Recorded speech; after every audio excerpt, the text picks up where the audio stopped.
140 words per minute for 8 minutes. 5 seconds more. Start. Urbanization refers to the population shift from rural to urban areas and the ways in which each society adapts to the change. It is predominantly the process by which towns and cities are formed and become larger as more people begin living and working in central areas. Living in a city can provide opportunities of proximity, diversity, and marketplace competition. As against this, there may be alienation issues, stress, increased cost of living, and negative social aspects that result from mass marginalization. Suburbanization, which is happening in the cities of the largest developing countries, may be regarded as an attempt to balance these negative aspects of urban life while still allowing access to the large extent of shared resources. In cities, money, services, wealth, and opportunities are centralized. Many rural inhabitants come to the city to seek their fortune and alter their social position.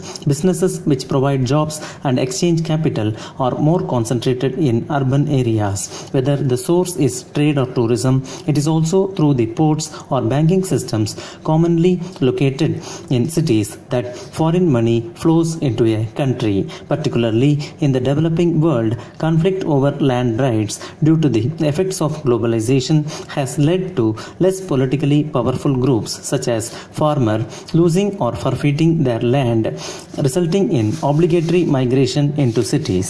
Cities offer larger variety of services, including specialist services not found in rural areas. These services requires workers, resulting in numerous and varied job opportunities. Elderly people may be forced to move to cities where there are doctors and hospitals that can cater for their health needs.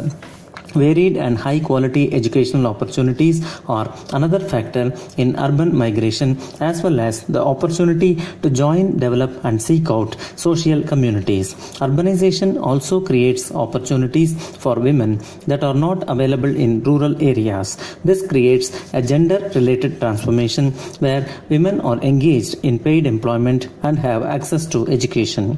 This may cause fertility to decline. However, women are sometimes still at a disadvantage due to their unequal position in the labor market, their inability to secure assets independently from male relatives, and exposure to violence. As cities develop, effects can include a dramatic increase and change in costs, often pricing the local working class out of the market, including such functionaries as employees of the local municipalities. The drive for rapid urban growth and efficiency can lead to less equitable urban development. Think tanks such as the Overseas Development Institute have proposed policies that encourage labor incentive growth as a means of absorbing the influx of low-skilled and unskilled labor. One problem these migrant workers are involved with is the growth of slums. In many cases, the rural-urban, low-skilled or unskilled migrant workers attracted by economic opportunities in urban areas cannot find a job and afford housing in cities and have to dwell in slums. Urban problems, along with infrastructure developments, are also fueling suburbanization trends in developing nations, though the trend for core cities in said nations tends to continue to become even denser. Urbanization is often viewed as a negative trend, but there are positives in the reduction of expenses in commuting and transportation while improving opportunities for jobs, education, housing, and transportation. Living in cities permits individuals and families to take advantage of the opportunities of proximity and diversity. While cities have a greater variety of markets and goods than rural areas, infrastructure congestion, monopolization, high overhead costs, and inconvenience of cross-town trips frequently combine to make marketplace competition harsher in cities than in rural areas. In many developing countries where economies are growing, the growth is often erratic and based on a small number of industries. For young people in these countries, barriers exist such as lack of access to financial services and business advisory services, difficulty in obtaining credit to start a business, and lack of entrepreneurial skills in order for them to access opportunities opportunities in these industries.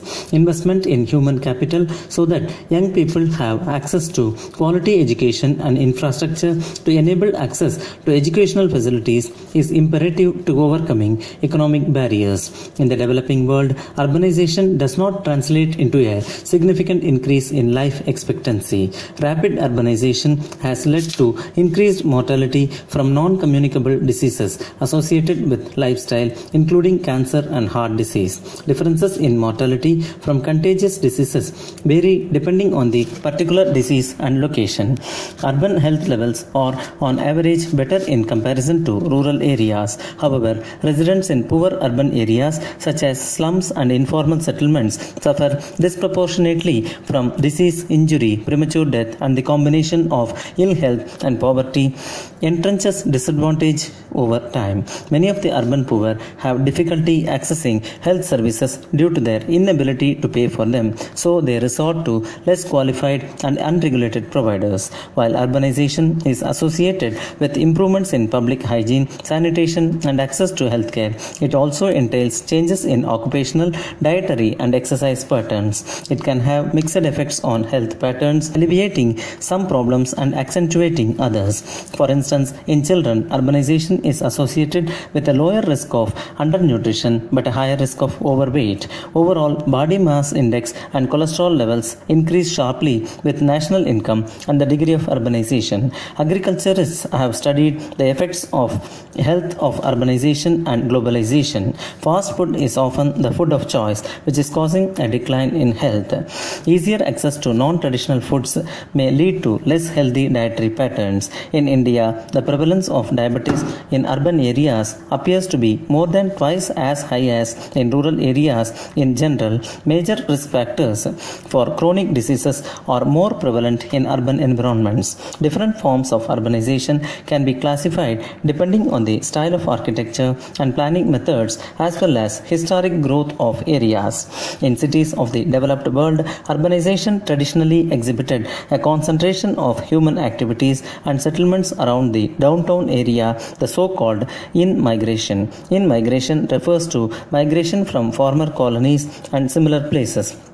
The fact that many immigrants settle in impoverished city centers led to the notion of the peripheralization of the core, which simply describes that people who used to be at the periphery of the former empires now live right in the center. Recent developments such as inner city redevelopment schemes mean that new arrivals in cities no longer necessarily settle in the center. In some developed regions, the reverse effect, originally called counter-urbanization, has occurred, with cities losing population to rural areas, and is particularly common for richer families. This has been possible because of improved communications and has been caused by factors such as the fear of crime and poor urban environments. It has contributed to the phenomenon of shrinking cities experienced by some parts of the industrialized world.